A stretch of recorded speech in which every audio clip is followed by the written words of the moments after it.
Welcome to my channel horror twist.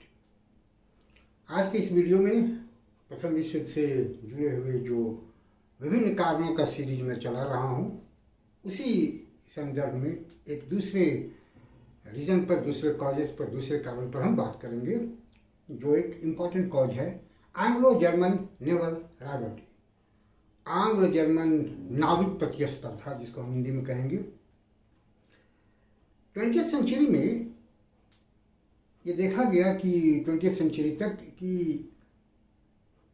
England जो है वो नौसेना के क्षेत्र में एक सर्वश्रेष्ठ देश था, और इस बात को जर्मनी का जो पहले चांसलर था बिस्मार्क वो मानता था, और वो इस क्षेत्र में इंग्लैंड से कोई प्रतिस्पर्धा करना नहीं चाहता था। उसे अंदाजा था कि अगर नेवल राइवलरी को क्रिएट किया जाएगा या नाविक नौसेना के क्षेत्र में अगर जर्मनी को और शक्तिशाली बनाने का प्रयास किया जाएगा तो ब्रिटेन से एक झगड़ा होगा, एक युद्ध का माहौल होगा, और वो इससे बचना चाह रहा था। लेकिन बिस्मार्क ने जब पद त्याग दिया और जर्मनी का पूरा अधिकार, पूरी शक्तियां काइजर विलियम सेकंड के हाथ में आ गई, तो वो नौसेना को बढ़ाने का पक्षधर हो गया।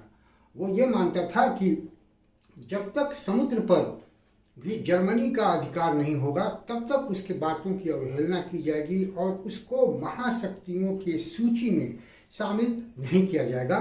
तो उसकी यह नीति थी कि नौसेना को और भी ज़्यादा शक्तिशाली बनाया जाए, ब्रिटेन से भी ज़्यादा ताकतवर जर्मनी को बनाया जाए, और इसी मंशा को लेकर जर्मनी नौसेना के क्षेत्र में अपनी शक्ति को बढ़ाने का प्रयास करने लगा।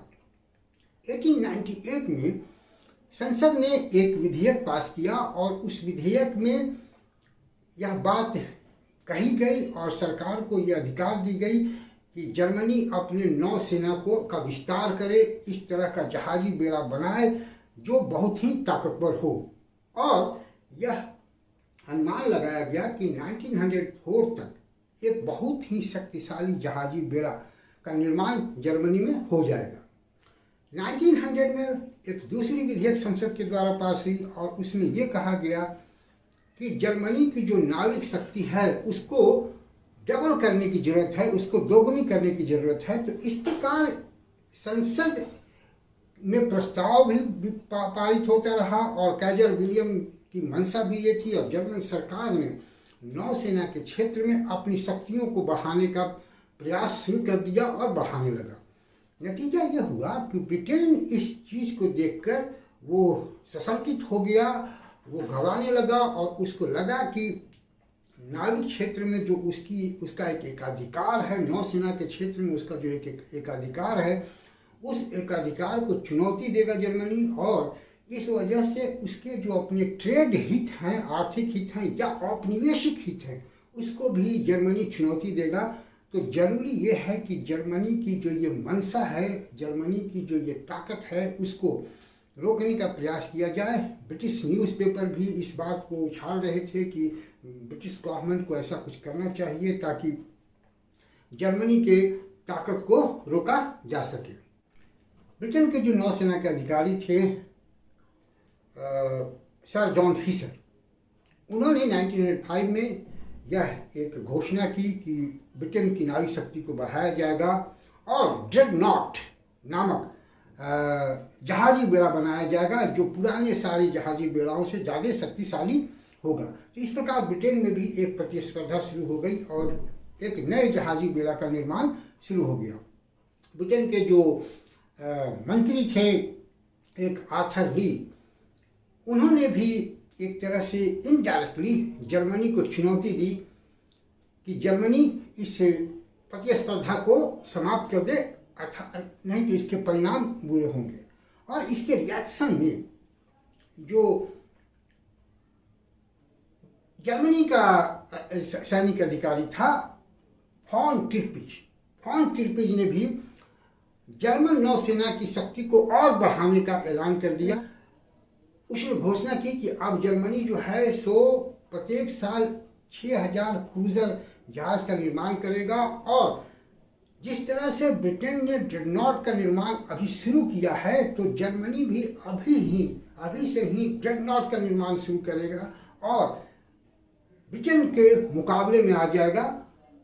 स्थिति ये थी कि जर्मनी जो है वो स्थल सेना में तो सबसे सर्वशक्तिमान था ही, अब नौसेना के क्षेत्र में भी वो सर्वशक्तिमान बनने का प्रयास कर रहा था और यही बात ब्रिटेन को खल रही थी और इससे ब्रिटेन और जर्मनी के बीच में एक तनाव का माहौल, एक तनातनी का माहौल उत्पन्न हो गया और माना यह जाता है कि ये तनाव भी जो है वो प्रथम विश्व युद्ध का एक महत्वपूर्ण कारण हुआ। कई दौर की वार्ताएं हुई ब्रिटेन और जर्मनी के बीच में, लेकिन उन वार्ताओं का कोई असर नहीं हुआ। ये प्रतिस्पर्धा जारी हुई।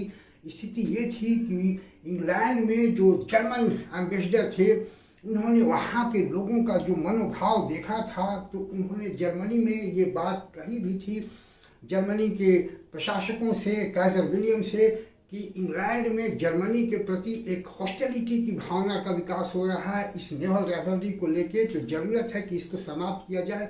लेकिन काइजर विलियम सेकंड पर इसका कोई असर नहीं पड़ा और वह अपनी नौसेना की शक्ति को बढ़ाता गया और देखा यह गया कि ये जो एंग्लो जर्मन नेवल राइवलरी है, इसने ब्रिटेन और जर्मनी को एक दूसरे के सामने खड़ा कर दिया, एक दूसरे के प्रति हॉस्टाइल बना दिया और यह भी प्रथम विश्व युद्ध का एक महत्वपूर्ण कारण बनता है। तो आज के इस वीडियो में इतना ही। उम्मीद है कि आपको अच्छा लगेगा। आपको अच्छा लगे तो आप खुद भी देखिए, फ्रेंड्स को सजेस्ट कीजिए और मेरे चैनल को सब्सक्राइब कीजिए। मेरे अन्य जो वीडियो हैं प्रथम विश्व युद्ध से जुड़े हुए भी और भी जो दूसरे मेरे वीडियोज हैं, उनका लिंक सब्सक्रिप्शन में दिया हुआ है। आप चाहें तो उसको भी देख सकते हैं। Thank you for watching me. See you again with a new cause of First World War.